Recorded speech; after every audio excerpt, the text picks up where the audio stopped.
Hi everyone, welcome back to another video from Gameplay Classic.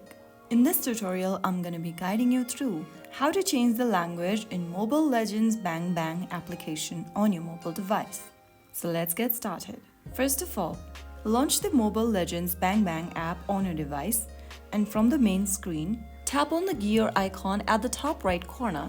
This will open up the settings menu where you need to tap on language at the bottom. Select the language option and then choose a different language you want to change to and click on OK. In order to apply the changes, you'll need to restart the game, so tap on OK and this will quickly restart your Mobile Legends Bang Bang game. And after the game starts, you'll see that your interface has a different language now.